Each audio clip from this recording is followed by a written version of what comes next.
Fala pessoal, tudo bem?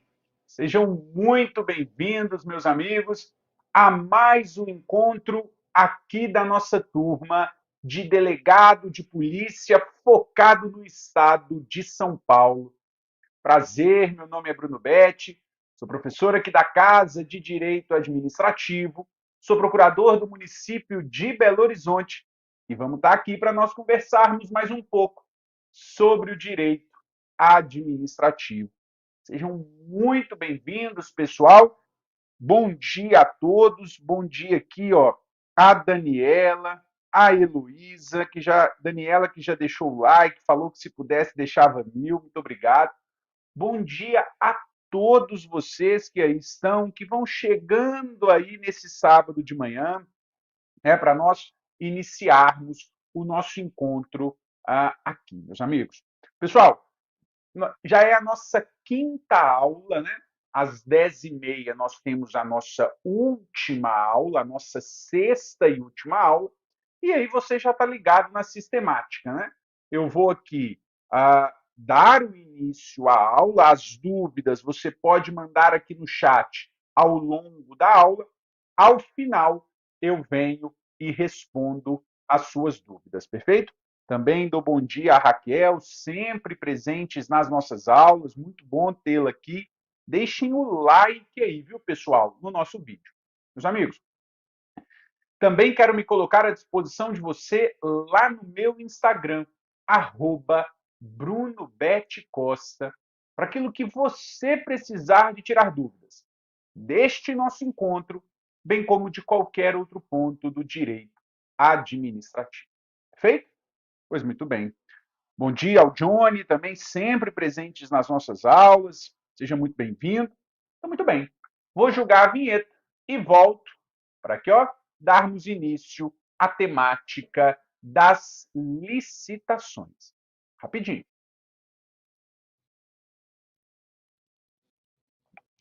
Muito bem, pessoal. Então, vamos dar início ao nosso encontro e nós vamos iniciar aqui na temática de licitações, claro, óbvio, com foco na nova lei de licitações, a Lei 14.133, perfeito?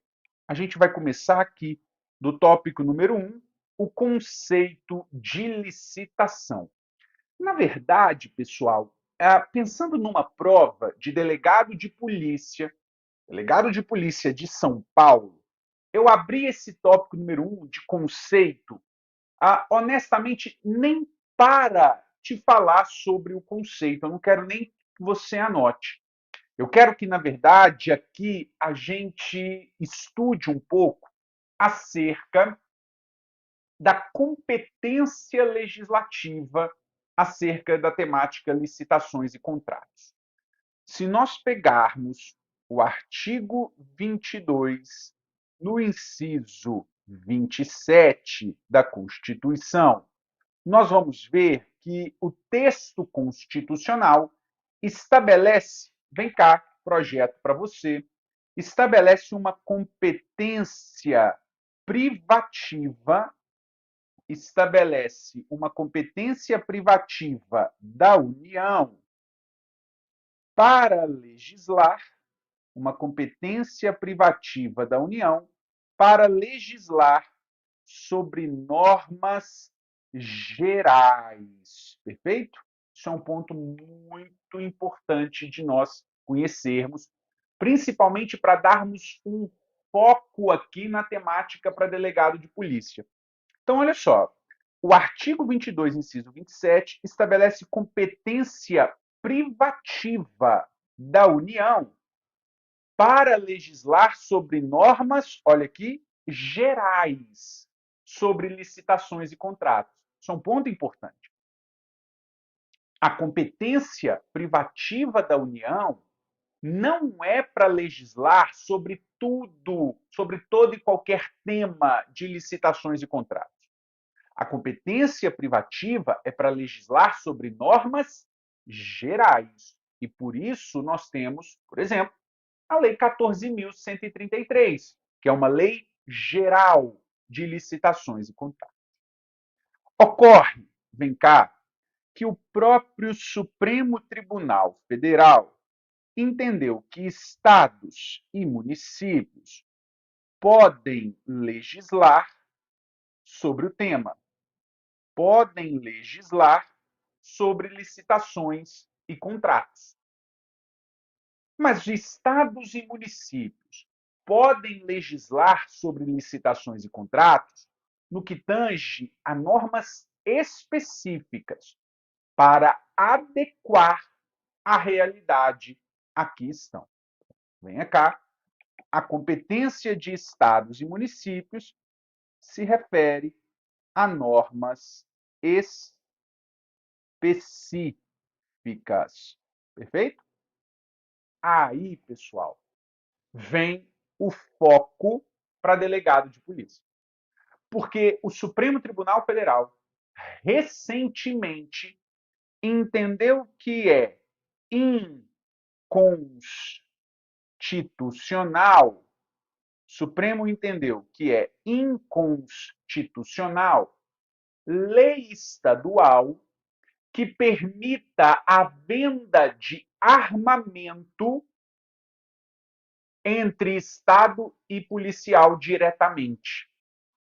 A lei estadual que permita que a administração estadual venda suas armas diretamente para policiais, essa lei é inconstitucional. É inconstitucional, primeiro, porque viola a competência privativa da União para legislar sobre normas gerais de licitações e contratos e também sobre a competência legislativa da União sobre armamento bélico. O Supremo Tribunal Federal estabeleceu este entendimento. Isso é muito bom para cair em prova de delegado de polícia, porque tem certa pertinência temática. Então, inconstitucional, lei estadual que estabeleça a possibilidade de venda direta de armamento entre a administração e os seus agentes públicos. Perfeito? Pois muito bem. Bom, sigo com você e entro no nosso ponto número 2, em que a gente vai estudar os objetivos da licitação que vem presente no artigo 11 e os seus incisos. Bom, vou projetar, venha cá. Nós temos aí 4 objetivos da licitação, perfeito? E se você observar, pessoal, tem 3 objetivos aqui, ó, esses que eu estou circulando agora, que são muito tranquilos e talvez não tenha grande repercussão em prova objetiva de concurso. Mas eu vou ler com você, olha só, vem cá. São objetivos da licitação: assegurar a seleção da proposta apta a gerar o resultado mais vantajoso, inclusive no que se refere ao ciclo de vida do objeto, assegurar tratamento isonômico, bem como justa competição, e incentivar a inovação e o desenvolvimento nacional sustentável. Bom, aqui nós temos grandes repercussões doutrinárias. Para a prova objetiva, nós não temos tanta discussão, tanto problema assim. Talvez o que para a prova objetiva, e eu não vejo isso caindo em prova discursiva, o que mais pode ter repercussão é o objetivo 3, que é evitar contratações com sobrepreço ou com preços manifestamente inexequíveis e também, olha aqui, evitar o superfaturamento. Então, a grande questão que pode cair na sua prova é a diferença de sobrepreço e de superfaturamento. A diferença de sobrepreço e de superfaturamento. E aí você observa, está aqui. Veja, diferença de sobrepreço e superfaturamento. Sobrepreço está aqui no artigo 6º, no inciso 56. Grave, o que eu vou ler para vocês será suficiente na sua prova. Sobrepreço é o preço, olha aqui, em valor expressivamente superior aos preços referenciais de mercado. Isto é sobrepreço. Preço em valor expressivamente superior aos referenciais de mercado. O sobrepreço é o preço elevado, é o preço que está muito além daquilo que está previsto no mercado. Porque, veja, o superfaturamento, nos termos do artigo 6º, inciso 72,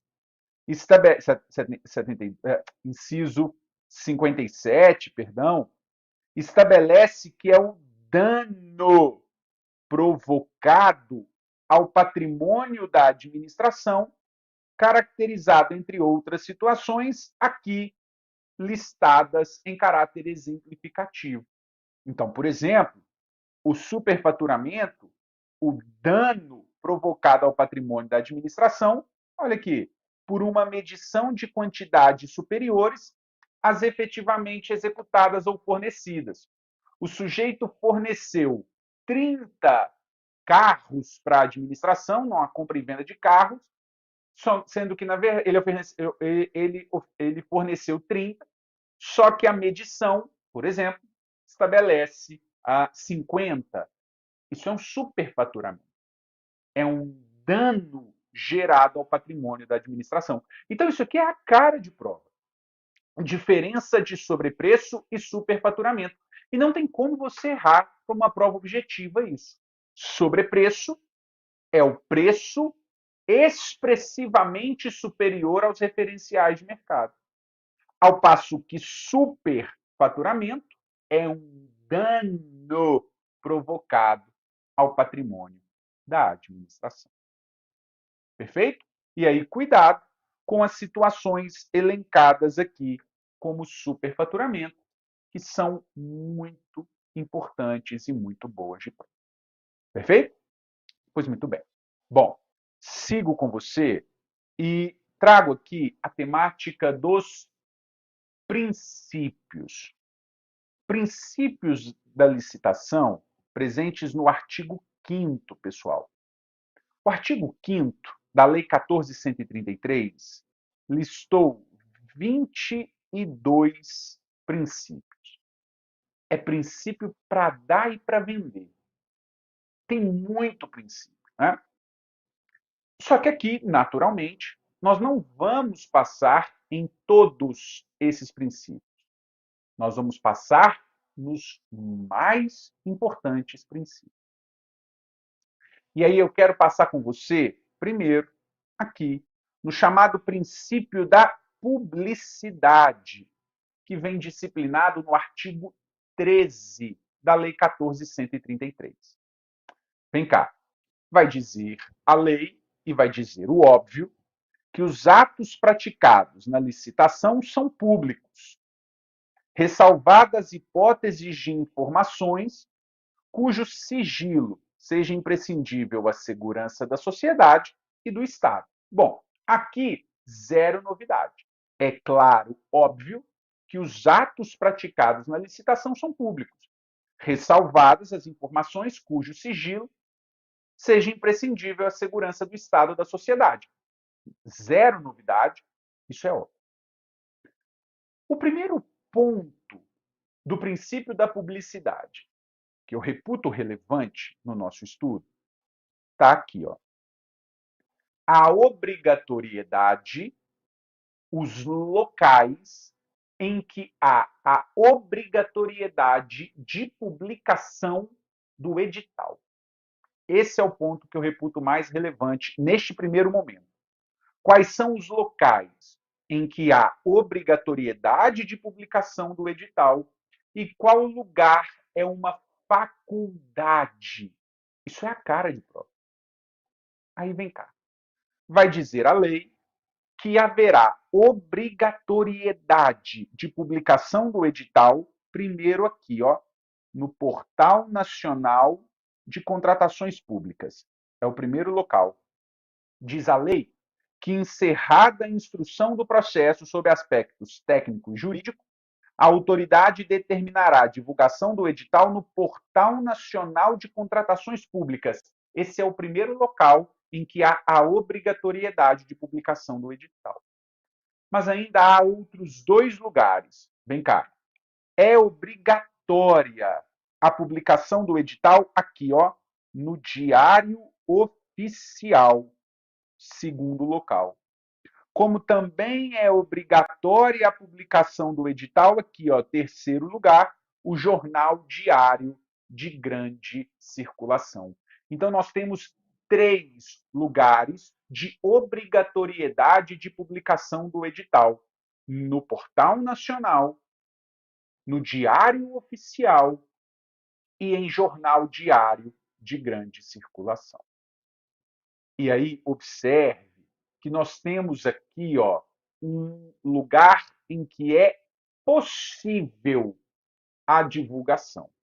Vem cá. A lei ainda estabelece que é facultada a divulgação adicional e a manutenção do inteiro teor do edital, olha aqui, em sítio eletrônico oficial. Como também é admitida uma divulgação direta a interessados devidamente cadastrados para esse fim. Então, olha para você ver. Obrigatoriedade de publicação do edital é o Portal Nacional, Diário Oficial, Jornal Diário de Grande Circulação. Aqui nós temos uma obrigatoriedade de publicação do edital. Nós temos ainda uma possibilidade, é uma faculdade, da divulgação num sítio eletrônico oficial, como também a divulgação direta a interessados devidamente cadastrados para esse fim. Pessoal, isso é uma ótima questão, uma questão que é simples de fazer, mas que você tem que estar bem memorizado da lei aqui neste ponto. Perfeito? Cuidado com isso. Isso é bom de prova. Não erre isso. Esse é o primeiro ponto do princípio da publicidade. Quais são os locais em que há obrigatoriedade e a possibilidade de divulgação do edital. O segundo ponto do princípio da publicidade, que eu acho extremamente relevante na nova lei, é a chamada publicidade diferida. É a chamada publicidade diferida, postergada. Ou seja, primeiro pratica-se o ato e vai tornar público apenas posteriormente. Primeiro pratica o ato e torna público esse ato posteriormente. Perfeito? Vamos lá. Quais são os casos de publicidade diferida previsto na nova lei? Um é óbvio, é o conteúdo das propostas até a respectiva abertura. Isso é óbvio. É óbvio que o conteúdo das propostas é sigiloso.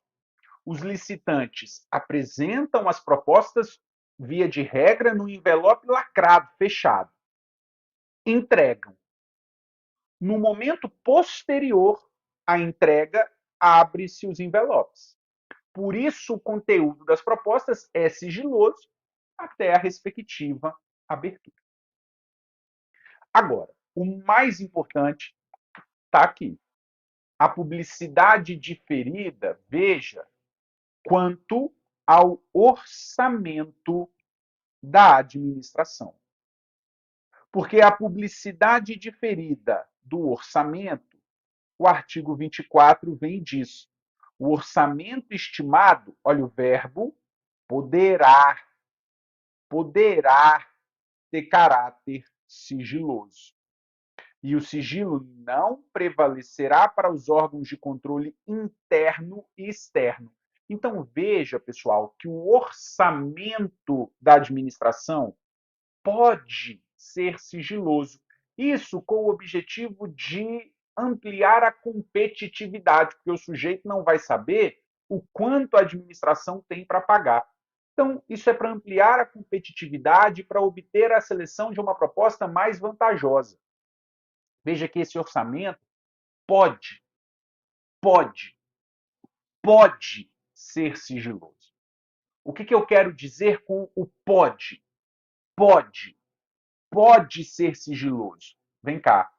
Quero dizer que o orçamento estimado sendo sigiloso é uma exceção. A regra é que o orçamento, na Lei 14.133, seja público. A regra é que o orçamento na Lei 14.133 seja público. Essa é a regra. A exceção é que ele seja sigiloso. Por isso o verbo poderá ser sigiloso. É uma faculdade e, portanto, não é a regra, é a exceção. Preste muita atenção, venha cá. Isso é diferente do que prevê a Lei 14.133, perdão, é diferente do que prevê a Lei 13.303. É diferente do que prevê a Lei 13.303, a Lei das Estatais. Lá, a regra é o orçamento sigiloso. Na Lei das Estatais, na Lei 13.303, a regra é o orçamento sigiloso. Lá a lei diz: o orçamento estimado será sigiloso. A exceção é o orçamento lá ser público. Cuidado com isso. Isso também é bom de prova. Então, veja, o orçamento estimado na 14.133, como sigilo, é exceção. O sigilo não prevalecerá para os órgãos de controle interno e externo. E aí, veja mais, pessoal, veja, nos termos do artigo 18, inciso 11, que o gestor deve proceder à motivação sobre o momento da divulgação do orçamento, caso opte pelo sigilo. Ele vai precisar dizer o porquê aquele momento que torna público o orçamento é o correto, é o vantajoso. Por que aquele momento? Ele tem que justificar. E aí preste atenção também num ponto importantíssimo que está aqui no nosso material. Olha só, na hipótese de licitação em que adotado o critério do maior desconto, o preço estimado ou máximo aceitável, olha o verbo, constará do edital de licitação. Pessoal, preste atenção. Quando se adotar o critério do maior desconto, obrigatoriamente o orçamento estará público, será público. Quando adotado o critério do maior desconto, obrigatoriamente o orçamento será público. Porque veja só, o critério do maior desconto é aquele em que será vencedor o licitante que der um maior desconto com base num preço estabelecido pela administração, com base num valor máximo que a administração pagaria. O sujeito tem que dar um desconto naquilo. Ele só tem como dar o desconto se o preço estiver, se o orçamento estiver público. Perfeito? Pois muito bem. Então, esse é o princípio da publicidade. São esses dois pontos que eu gostaria de trazer para você: os locais de obrigatoriedade de publicação do edital e a chamada publicidade diferida.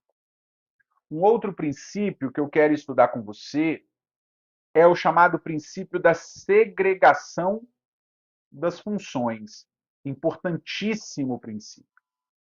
O princípio da segregação das funções estabelece que as diversas funções da licitação,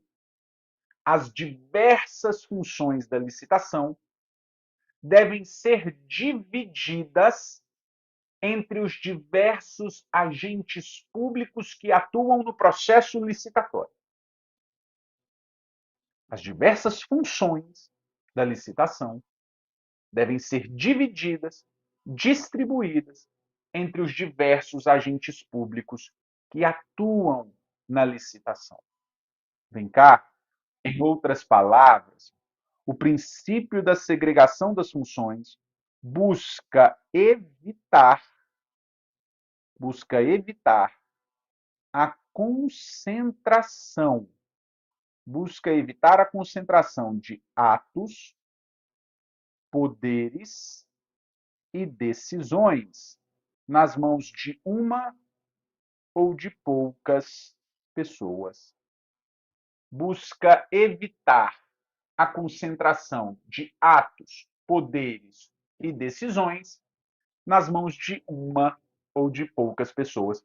Veja, pessoal, o objetivo é distribuir as funções da licitação entre os diversos agentes públicos envolvidos no processo. Nesse sentido, venha ver, o artigo 7º, parágrafo 1º, estabelece que a autoridade competente deverá observar o princípio da segregação de funções, vedada a designação do mesmo agente público para atuação simultânea em funções mais suscetíveis a risco, de modo a reduzir a possibilidade de ocultação de erros e de ocorrência de fraudes nas contratações. Sim, porque quanto mais se distribui as funções, menor a possibilidade de fraude e de ocultação de erros. Perfeito? Bom de prova. Para fecharmos essa parte principiológica, eu trago para você a chamada função regulatória da licitação. É um bom tema. Pessoal, veja, falar em função regulatória, primeiro ponto, é passar no artigo 174 do texto constitucional. O artigo 174 estabelece que a administração pública tem essa função de regular determinados serviços públicos e atividades privadas, que será determinante para o setor público e indicativo para o privado. E a licitação é um instrumento dessa regulação. A licitação não pode, olha o que aqui está, ser pautada apenas na economicidade. A atuação do Estado, e a licitação entra aqui, não pode ser pautada apenas na economicidade, não pode ser pautada apenas na relação custo-benefício. É importante que a licitação seja vista mais do que isso, numa perspectiva maior do que relação preço e atendimento ao interesse da administração. A licitação, venha ver, deve ser instrumento de desenvolvimento social, ambiental, entre outros, como, por exemplo, de implementação de políticas públicas. Implementação de políticas públicas. As licitações precisam ser pensadas também nesse sentido. Não é apenas uma relação custo-benefício, uma relação preço para a administração. As licitações precisam ser pensadas para além da relação custo-benefício, para além da relação preço, com o desenvolvimento social, ambiental, de implementação de políticas públicas. E a Lei 14.133, ao longo do seu texto, está recheada de exemplos dessa função regulatória da licitação. Trago aqui dois, que eu acho que são os melhores para cair em prova. Veja, artigo 115 e o artigo 25, parágrafo 9º, todos da Lei 14.133. O artigo 115 diz: o contratado, olha o verbo,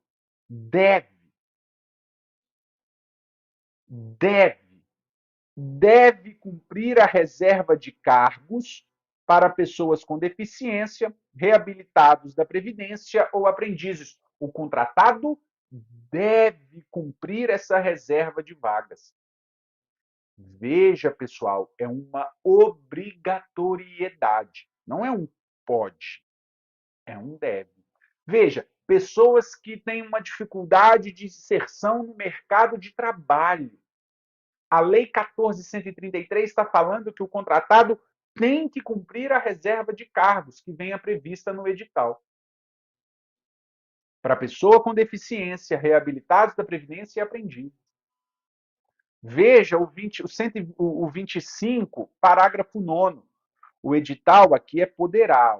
Poderá exigir que o contratado destine um percentual mínimo de mão de obra para a contratação de mulher vítima de violência doméstica e de pessoas oriundas ou egressas do sistema prisional. Mais uma vez, pessoas socialmente estigmatizadas, pessoas com dificuldade de acesso ao mercado de trabalho, ou ainda pessoas que precisam se inserir no mercado de trabalho por uma dificuldade anterior, o edital pode exigir que o licitante tenha um percentual mínimo de mão de obra para essas pessoas.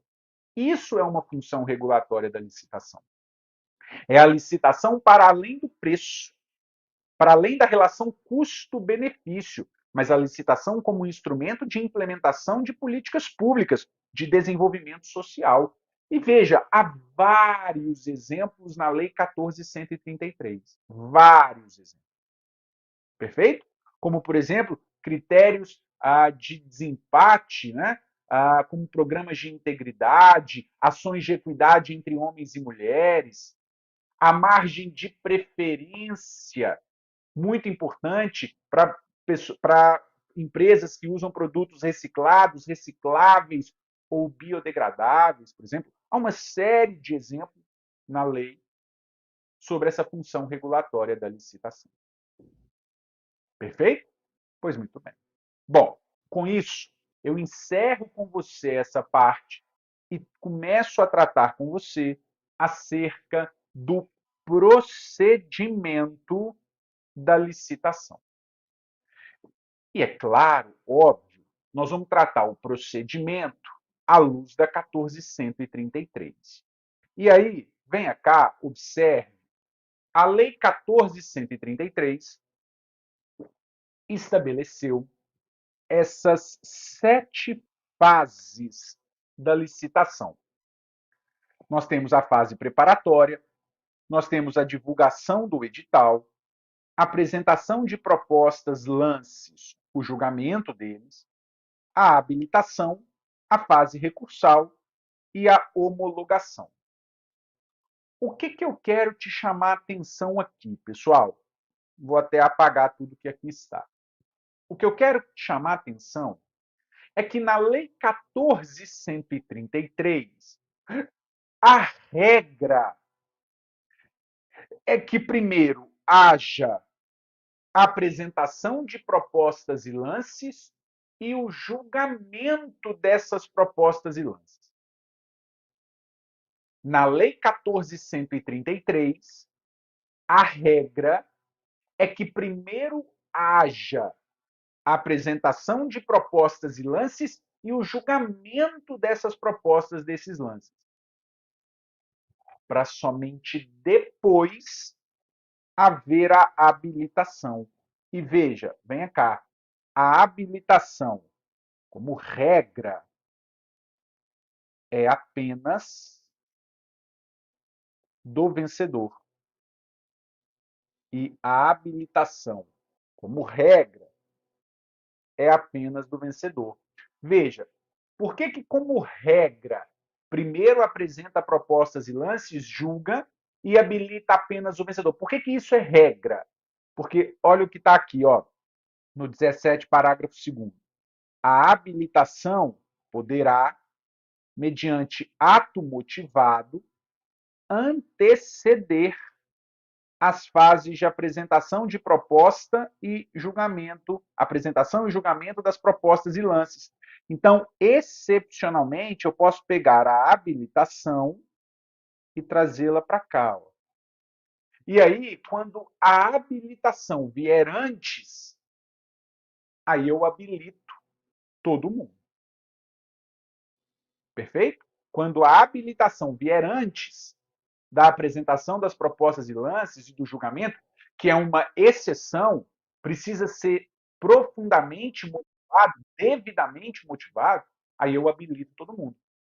Claro, a regra é, primeiro apresenta a proposta, julga essas propostas e lances e habilita apenas o vencedor. Perfeito? Pois muito bem. Bom, outro ponto. Vou apagar aqui. Vem cá. Veja a questão acerca da fase recursal. Você vai anotar para mim que a fase recursal vai ser uma fase única.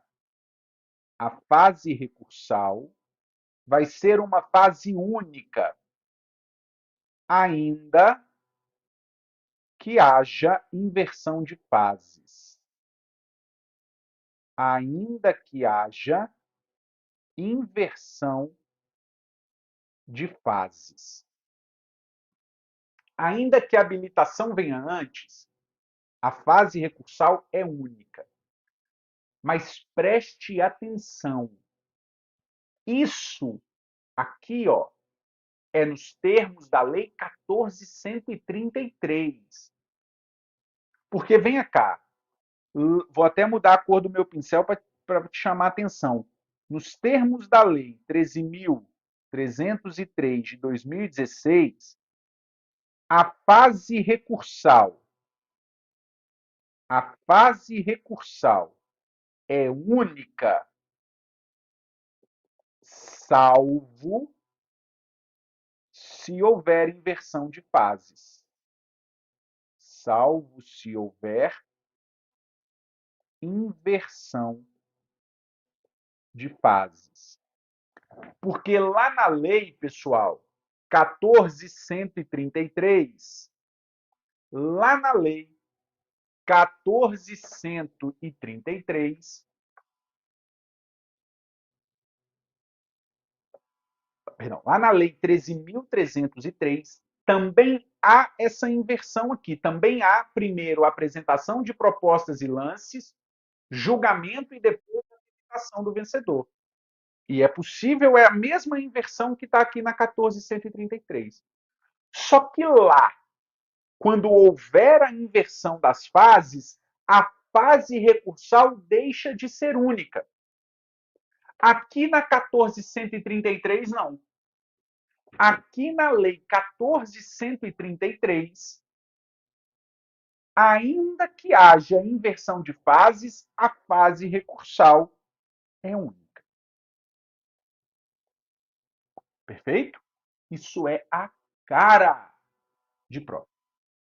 Ainda que haja inversão aqui na 14.133, fase recursal única.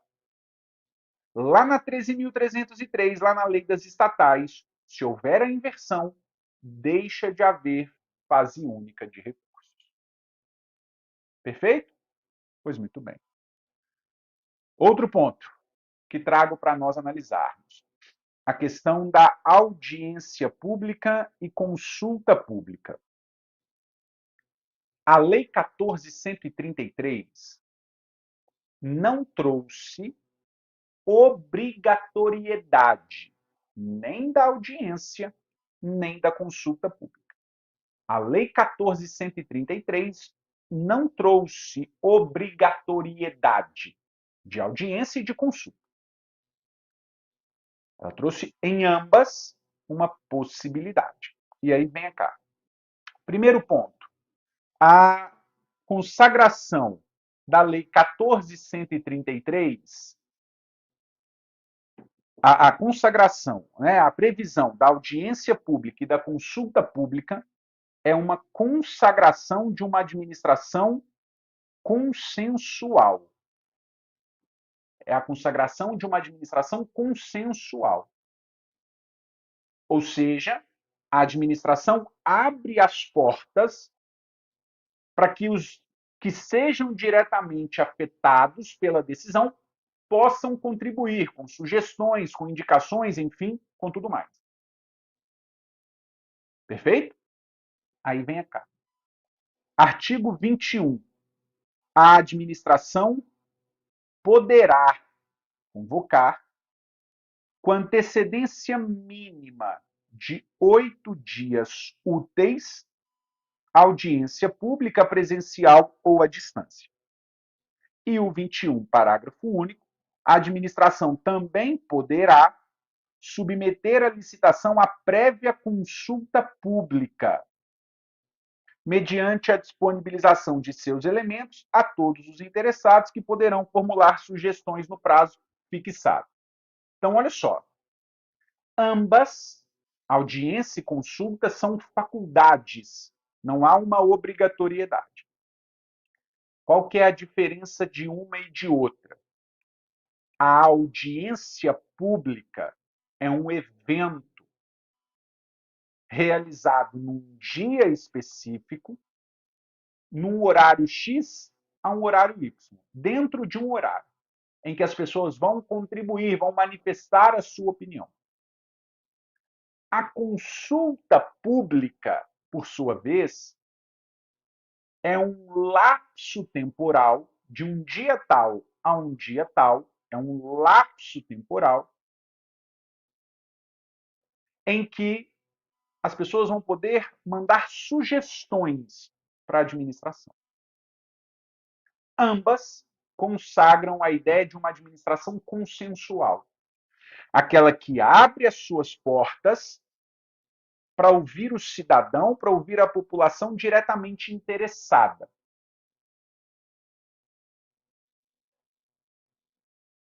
Ponto. Perfeito? Ótimo.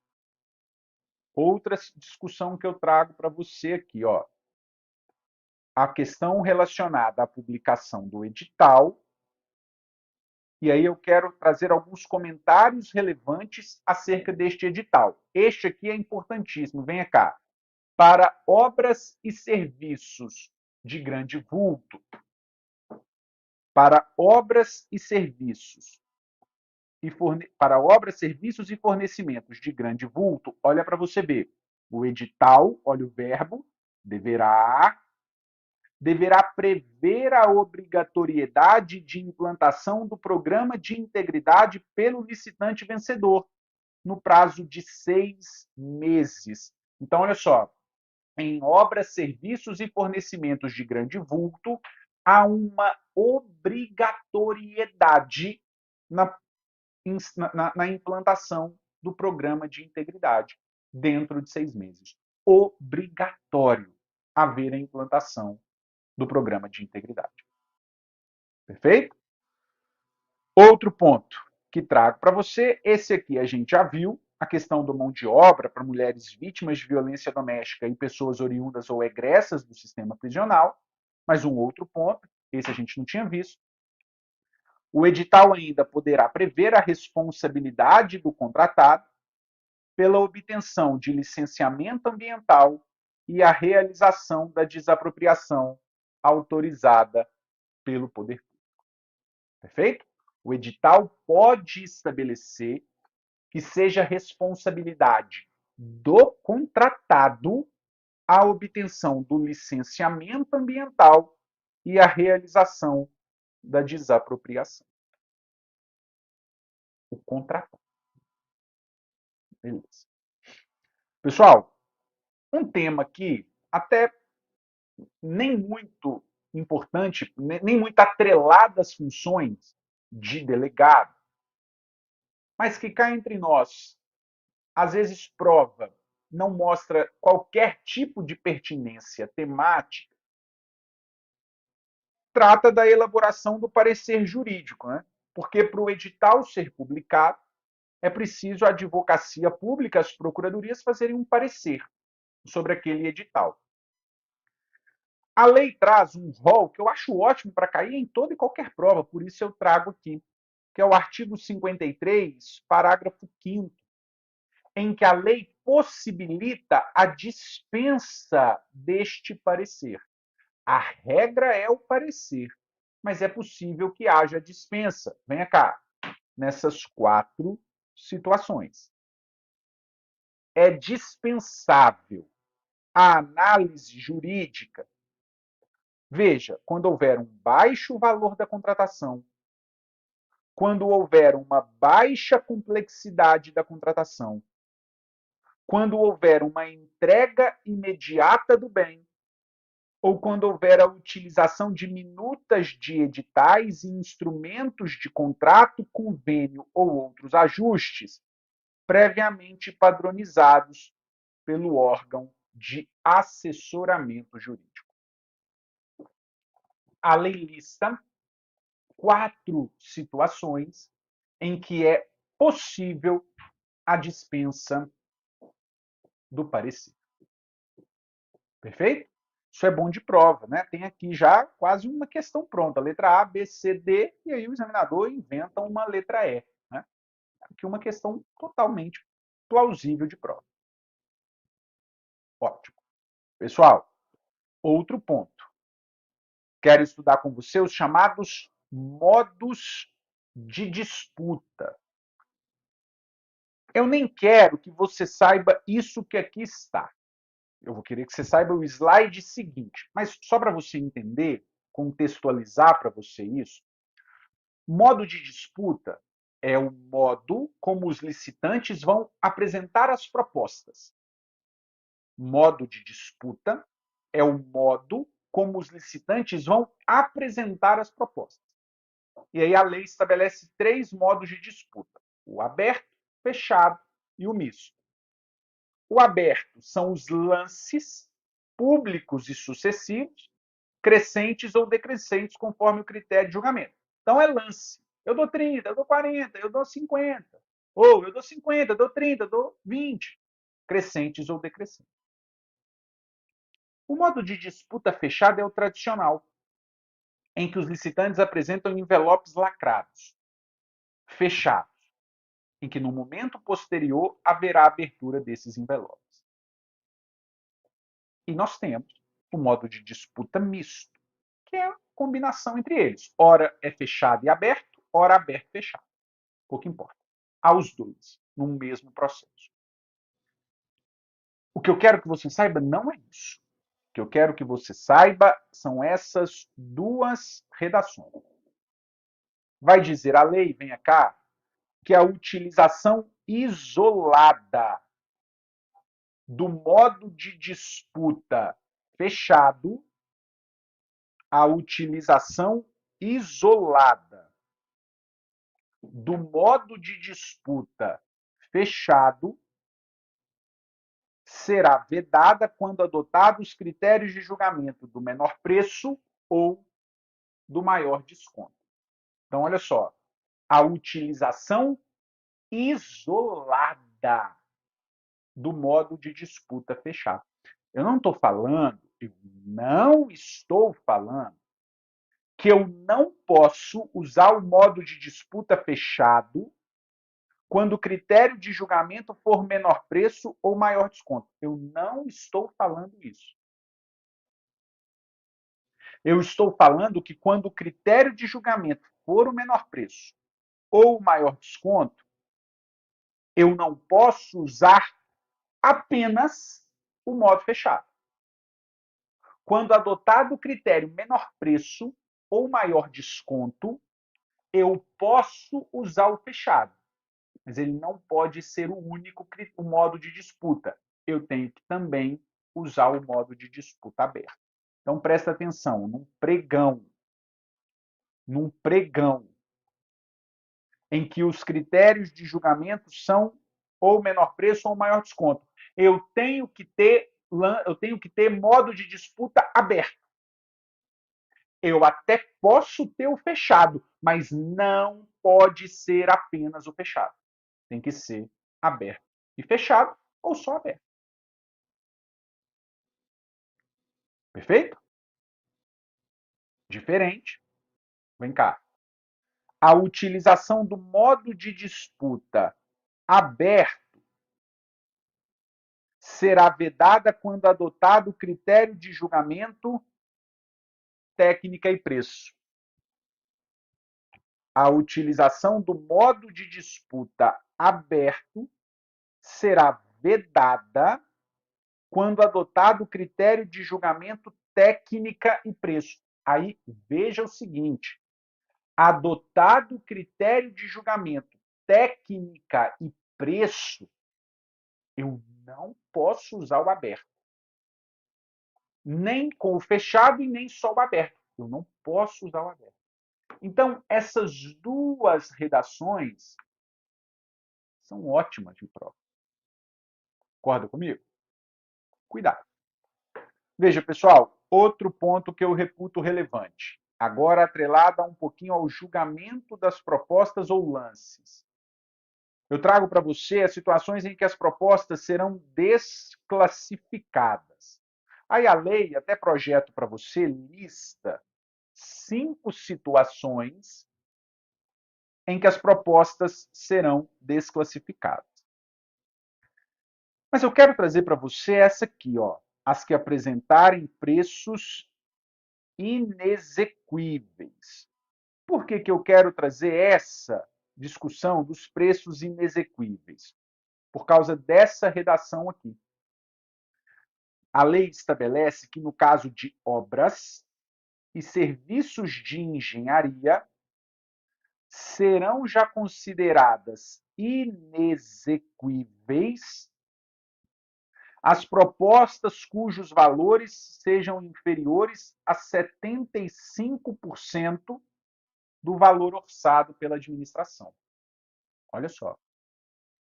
No caso de obras e serviços de engenharia, já é considerado inexequível as propostas cujos valores sejam inferiores a 75% do valor orçado. Então, de acordo com a lei, se a proposta apresentada é inferior a 75% do valor orçado pela administração, ela é considerada inexequível. Aí, preste atenção, cuidado, venha cá. Nas contratações de obras e serviços de engenharia, e poderá ser exigida garantia adicional do licitante vencedor, cuja proposta seja inferior a 85% do valor orçado, e vai ser equivalente à diferença entre este último e o valor da proposta. Ou seja, menos que 75%, a proposta é considerada inexequível. Mais de 75% e menos de 85% vai ser exigida garantia adicional. Perfeito? Isso é muito bom de prova e é uma questão difícil, porque você não fica pensando atrelado nisso aqui, no seu estudo. Cuidado. Perfeito? Bom, outro ponto importante e bom de prova são os chamados critérios de desempate. Aqui, cá entre nós, é uma leitura nua e crua da lei. Eu só quero te chamar a atenção, você faz o para casa aí na sua casa. Perfeito? Quais são os critérios de desempate? Primeiro, esses do artigo 60. Então, tem que observar esta ordem que aqui está. Não desempatou, com base nos 60 e nos incisos, nós vamos no 60, no seu parágrafo único, que estabelece outros 4 critérios de desempate. Aí, pessoal, isso é um para casa, é uma leitura de lei, é uma memorização nua e crua. Eu não tenho que te explicar nada. Então, para a gente ganhar tempo e eu conseguir passar em mais coisa com você, você tem acesso a esse material, está aí para você, baixe o material, leia. Se não está aí com o material, pega na lei. Perfeito? Eu ainda quero trazer para você essa questão de negociação das condições mais vantajosas, que vem prevista no artigo 61. Esse é importante, venha cá. Vai dizer o artigo 61 que, definido o resultado do julgamento, a administração poderá negociar condições mais vantajosas com o primeiro colocado, de modo que a negociação poderá ser feita com os demais licitantes, segundo a ordem de classificação inicialmente estabelecida. Quando o primeiro colocado em determinado momento, mesmo após a negociação, for desclassificado por sua proposta permanecer acima do preço máximo definido pela administração. Então, olha só, a lei permite que quando o preço do primeiro colocado estiver acima do estabelecido pela administração, a administração negocie com ele para adequar. Se ele não negociar, ou se mesmo após a negociação ficar acima, poderá negociar com os demais licitantes, de acordo com as ordens de classificação. Beleza. Pessoal, vamos para o fechamento do nosso encontro. E aí eu quero estudar com você as chamadas modalidades de licitação previstas no artigo 28 da Lei 14.133. O artigo 28, veja, lista essas 5 modalidades. Nós temos o pregão, concorrência, concurso, leilão e o diálogo competitivo. Veja que houve a extinção do convite e houve a extinção da tomada de preço. O pregão foi alçado para a lei geral e o diálogo competitivo foi criado. Então, as modalidades hoje são essas 5 que aqui estão. Importantíssimo. Vem cá. A escolha da modalidade vai se dar de acordo com a natureza do objeto. O que eu quero dizer com isso? A escolha da modalidade não será mais de acordo com o valor da contratação. A escolha da modalidade é de acordo com a natureza do objeto, pouco importando qual é o valor. E como já na lei anterior, a nova lei veda a criação ou a combinação entre as existentes. Veda-se a combinação ou a criação entre as modalidades já existentes. Muito bem. Bom, primeira modalidade que eu vou estudar com você, o pregão. Veja, venha cá, preste atenção, que o pregão é a modalidade de licitação obrigatória. O pregão é a modalidade de licitação obrigatória para aquisição de bens e serviços comuns, cujo critério de julgamento poderá ser o menor preço ou o maior desconto. Pregão é a modalidade de licitação obrigatória para aquisição de bens e serviços comuns. Não cabe a concorrência, por exemplo. Se a administração quiser licitar a aquisição de bens e serviços comuns, obrigatoriamente será o pregão. E os critérios de julgamento, menor preço ou maior desconto. Ainda veja, pregão também será cabível para a formação do sistema de registro de preços. Perfeito? Pregão também será cabível para a formação do sistema de registro de preços. Veja também, projeto aqui para você, que o pregão pode ser utilizado para a contratação dos serviços de engenharia, mas desde que eles possam ser qualificados como comuns. Existem 2 tipos de serviços de engenharia. Existem os serviços comuns de engenharia e os serviços especiais de engenharia. O pregão não pode ser utilizado para os serviços especiais. Ele pode ser usado para os serviços comuns.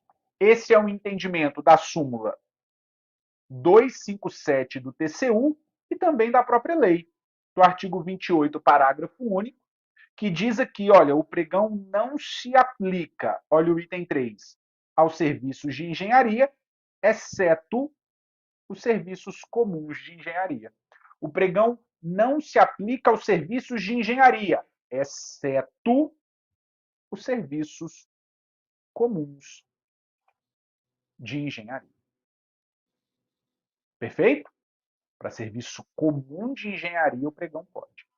Agora, para terminar aqui, o pregão também não se aplica às contratações de serviços técnicos especializados, de natureza predominantemente intelectual, e não se aplica às obras. Perfeito? Então, esse é o pregão. Obrigatório para aquisição de bens e serviços comuns. Bom, nós temos ainda a concorrência. A concorrência, que na Lei 14, na Lei 8666, era vista como a modalidade de licitação que cabia sempre. A concorrência era a modalidade de licitação que cabia sempre. Na nova lei, isso caiu por terra. Na nova lei, a concorrência tem um cabimento específico. Vem cá. A concorrência é a modalidade de licitação para contratação. Olha aqui. De bens e serviços especiais, de obras e de serviços comuns e especiais de engenharia. Lembrando que no que tange aos serviços comuns de engenharia, cabe também pregão e, como a gente viu aqui agora, cabe também a concorrência.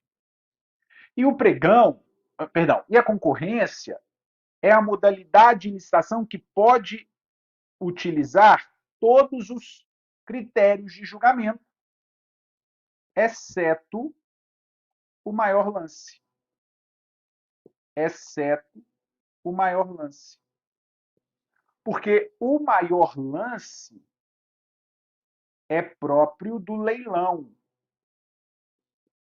O maior lance é próprio do leilão. Então, veja, a concorrência é a modalidade de licitação que vai ter esse cabimento específico. Bens e serviços especiais, obras, serviços comuns e especiais de engenharia, cujos critérios de julgamento podem ser todos esses, exceto o maior lance, que é o próprio do leilão. Veja ainda, concorrência também será possível para a formação do sistema de registro de preços, assim como o pregão. Bom, trago aqui ainda para você o concurso. O concurso não teve nenhuma alteração comparada ao 8666. O concurso é a modalidade de licitação para a escolha de trabalho técnico, artístico ou científico, cujo critério de julgamento é a melhor técnica ou conteúdo artístico. Nenhuma novidade. A gente passa dele muito tranquilo.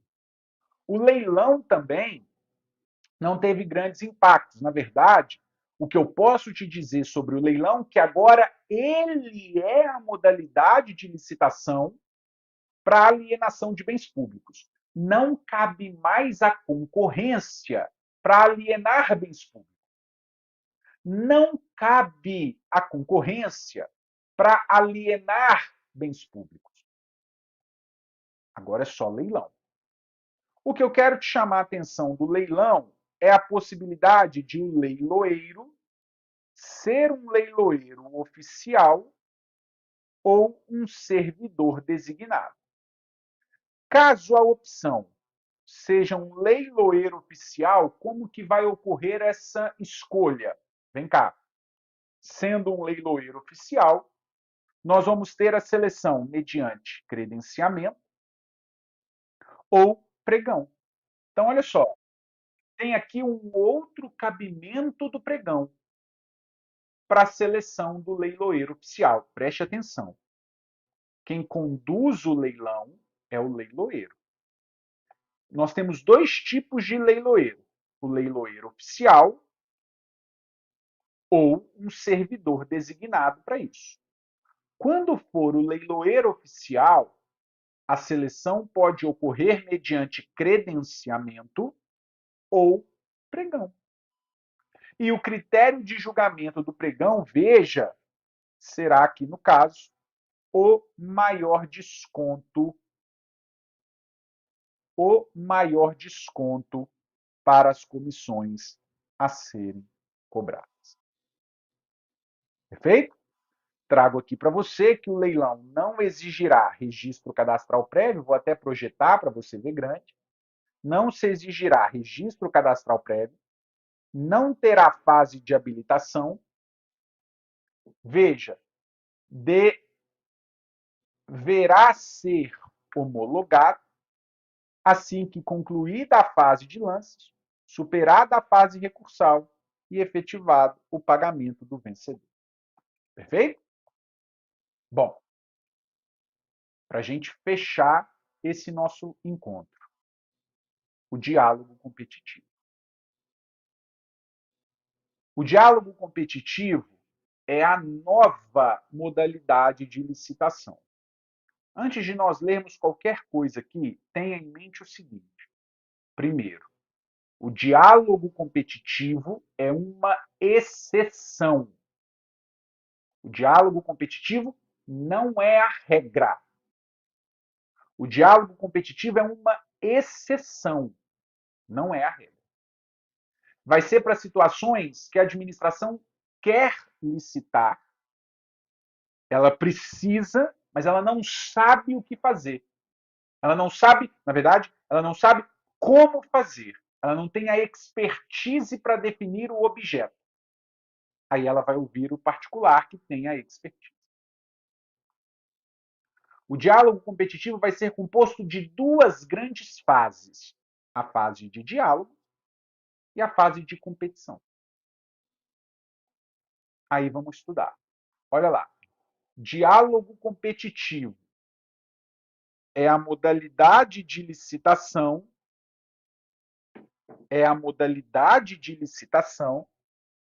para a contratação de obras, serviços e compras, em que, olha lá, a administração primeiro realiza diálogos com o intuito de desenvolver uma ou mais alternativas capazes de atender às suas necessidades, devendo depois os licitantes apresentar proposta final após o encerramento dos diálogos. O diálogo competitivo surge no direito europeu e ele é uma exceção à regra. Que regra? A regra de que a licitação seja conduzida pela figura do agente de contratação. Anote isso. A regra é que a licitação é conduzida por um agente de contratação. Mas no diálogo competitivo, não. No diálogo competitivo, nós vamos ter a condução por uma comissão de contratação, que vai ser composta por pelo menos 3 servidores efetivos ou empregados dos quadros permanentes da administração. Por isso é uma exceção à regra. Muito bem. Bom, aqui, ó, o artigo 32, que diz que o diálogo é uma exceção, olha, ele ficará restrito. Então, isso é exceção. Ficará restrito a contratações em que a administração precisa observar essas situações. Deixo aqui como leitura de casa, honestamente nem reputo tanto relevante. Como eu disse a você, o diálogo competitivo tem duas fases: a fase de diálogos e a fase competitiva. Primeiro, a fase de diálogos. A fase de diálogos que começa com um edital, que vai dar prazo mínimo de 25 dias úteis para manifestação de interesse de participação na licitação. Vai ser publicado, vai se dar o prazo mínimo de 25 dias úteis para que os licitantes, para que interessados manifestem interesse na participação. Veja, esse diálogo será mantido até que a administração identifique a solução ou as soluções que atendam às suas necessidades. E veja que o diálogo pode ser realizado em fases sucessivas. Eu posso realizar várias fasezinhas de diálogos em que cada uma eu discuto um ponto. Então, veja. A primeira fase é a fase de diálogo. Publica o edital, dá o prazo mínimo de 25 dias úteis para que os sujeitos manifestem interesse em participar. Depois, nós entramos, de fato, na fase competitiva, em que aí vai haver a apresentação de propostas e nós teremos mais um edital. Olha só, fase competitiva, com a divulgação do edital, contendo a especificação da solução que atenda às necessidades e os critérios objetivos a serem utilizados. Veja, pessoal, haverá também um novo edital, né, como eu disse, que vai estabelecer o prazo não inferior a 60 dias úteis para que os licitantes apresentem as suas propostas. Perfeito? E, por fim, do diálogo competitivo, é que poderá ser modalidade de licitação a ser usada nas contratações de concessionárias. Está aí projetado para você. Diálogo competitivo pode também ser modalidade para contratação de concessionárias, que além do diálogo competitivo, pode também ser feita pela concorrência. Também pode ser feita pela concorrência. Perfeito? Pois muito bem. Meus amigos, com isso eu encerro este nosso encontro. Eu vou jogar a vinheta e volto logo em seguida para nós conversarmos aqui no chat. Rapidinho.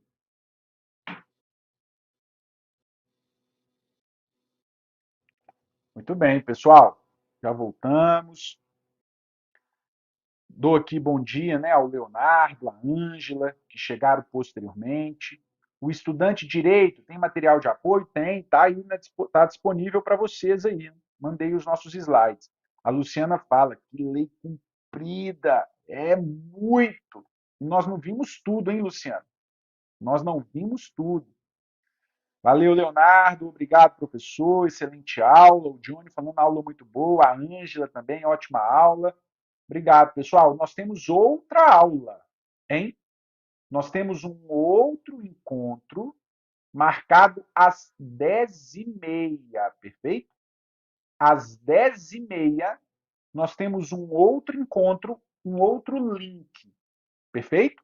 Já vá aí, tome a sua água, coma alguma coisa e volte, porque às 10h30 nós temos mais um encontro. Tudo bem, gente?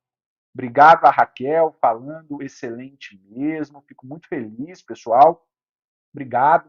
Deixem o like aí no nosso vídeo e eu quero encontrá-los às 10h30.